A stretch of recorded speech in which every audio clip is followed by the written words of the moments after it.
Welcome in, Slumpbusters. We are finally past the phase of terrible Thursday night games because this division rivalry on Thursday Night Football is promising to be an absolute banger of a performance. Seattle at home is currently a 2-point dog welcoming in the Los Angeles Rams. One of the things that kind of stood out to me going into this game is, man, can I really pick Seattle to go 0-2 at home? So their loss at home was that, of course, that comeback, come from behind victory by the tight ends. Then they lost the following week at Seattle, had a get-right game against San Francisco. Meanwhile, the Rams, on the other side of things, coming off of an absolute steamrolling by the Arizona Cardinals in SoFi. So they'll be looking to get right. Sean McVay does have a winning record following a loss. There's a lot of things trending in the Rams' favor, and I know you are polarized picking Seahawks games at this point, but Kyle Ledbetter, I'm going to throw it out to you. Who is your pick before we get into it? I am going to pick the Los Angeles Rams. I am picking the Rams again. I've just been absolutely cursed picking the Seattle Seahawks. I'm tired of picking the Seahawks games. I wish they could just play against like the Falcons so that we could stop picking Seahawks games for a couple weeks. But the Seahawks play in the NFC West, and the NFC West going to play so many big games throughout this season. This was supposed to be a chaos week because obviously they've played each other twice back-to-back weeks. Obviously last week we had Cardinals, Rams, Seahawks, 49ers. This week we have Rams, Seahawks, Cardinals, 49ers playing each other so we can separate a little bit of that chaos in the NFC West, but still it's going to take more matchups against each other to kind of figure out who's good and who's not in that division, even though the 49ers kind of fallen a little bit on hard times. In terms of picking the Seattle Seahawks at home to lose, these are no longer the Legion of Boom Seahawks of yesteryear that I think over a 3-year stretch only lost one home game. I believe that's a real stat. Didn't fact check it before, so I may be spreading misinformation, but I think during the Legion of Boom years, they lost one home game across 3 years. This is a team that last year lost to Colt McCoy and Alfred Morris at home, and then lost in the playoffs to, I believe it was Walford was the quarterback for the Rams in that game. So these are no longer the Seahawks who refused to lose at home that we remember. Caveat though, last year was the COVID year, so no fans in attendance to see that Colt McCoy loss. There was that. Not just Colt McCoy, also Alfred Morris, who is no longer on an NFL team. I will never forget how funny that was. I think the game was like 5-3 at halftime or something like that, because that's how Colt McCoy and Alfred Morris beat Russell Wilson and that amazing Seahawks offense. Last week, I picked the Rams for a lot of the similar reasons that I'm listing this week, is that Seattle's pass coverage is really struggling. The Cardinals have struggled in pass coverage in the past. That didn't hold up as well because Budda Baker finally reemerged after his 3 weeks of hiding that we discussed last week against the Los Angeles Rams. I think the Rams are going to be able to move the ball the way that they have against other teams in the first 3 weeks of the season. Maybe that's me being dumb and I need to reevaluate where I am on the Rams right now, but love me some Cooper Kupp, love me some Tyler Higbee, love me some Robert Woods. I'm going to say all three of them score a touchdown in this game against the Seahawks. You can put that on your money line parlay, but I'm going to go out on a limb and say all three of those guys are going to score touchdowns for the Rams.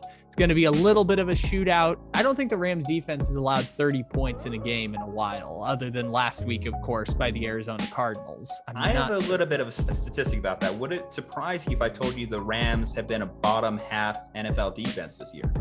I did know that because I saw the DVOA stats before this. And the thing that I've always said is tough is like, when you have those two anchors on your team being Donald and Ramsey, it's usual that defense will project year over year. Like usually teams can mask defensive inefficiencies by creating a lot of turnovers. And I think that's why the Cowboys are like a top 10 defense right now, is because Trayvon Diggs has like 5 interceptions. But the Rams haven't been as good on defense this year. I think that's a totally fair point. And maybe the Seahawks can do the thing they did a couple years ago in the greatest Thursday night game I've ever seen, where Russell Wilson led a game-winning touchdown drive in 2.5 minutes and scored 14 points in 6 minutes. And I was ready to give Russell Wilson the MVP right then and there. And then Lamar Jackson happened and Russell Wilson had his fall off in the second half of the season like he usually does. So I think it's fair. I think that the Rams may give up 30 plus points. I'd like to think that they won't, but they do have a lot of holes on defense outside of Leonard Floyd, Aaron Donald, and Jalen Ramsey at this point. So I will go out on a limb and say, though, that Woods, Kupp, Higbee, all three scoring touchdowns for the Rams. Maybe Stafford only throws 3 touchdowns in the game. Maybe he throws 4. Maybe Woods has a rushing touchdown or some weird thing like that. But I like the Rams to win outright in Seattle. I teased it a little bit. Do I see the Seahawks going 0-2 at home? The answer, yes, I do, because I'm picking the Rams too. I'm with you on this one, Kyle. I think there is just too much going in the Rams' favor going into this game.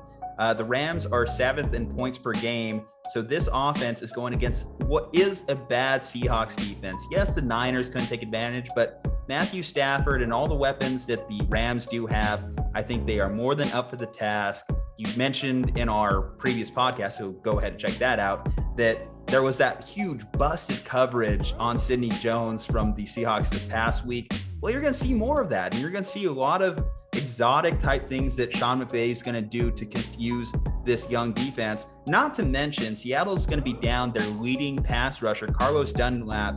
He may play in this game, but he has turf toe. How many leading pass rushers do you know have played well with that injury? I think that is going to hinder that defense even further, meaning they're probably their best pass rusher at that point is Jamal Adams, but you're going to need him in pass coverage against a versatile Rams offense. By the way, every Robert Woods owner wants to give you a hug after saying he would get a touchdown because he's been one of those guys that have been struggling in the air. I think it also works to the Rams' advantage. Shane Waldron essentially is running the Rams passing scheme. Sean McVay going against the coach from his coaching tree. I think this is an opportunity for him to establish who he is in the division. Not to mention, the Seahawks have been one of the lowest teams in terms of time of possession. They've been an efficient offense, but if they're not able to really control the game and pace the game, I think that is just another poor thing that works against them and works in favor for the Rams. So Kyle Ledbetter, Juju Talk Sports, the Slumpbuster crew, both picking the Rams on Thursday Night Football. If you want more of our predictions, you want more of our picks, you got to hit that subscribe button, folks. Let us know what you think about this Thursday night game. Drop that below in the comments. Leave a like on this video. Help us in the algorithm. Check out our partner, cavemancoffeeco.com. Promo code SLUMP. Don't be a chump. Use promo code SLUMP at cavemancoffeeco.com. Stay safe, happy, and healthy. We'll see you on the next one.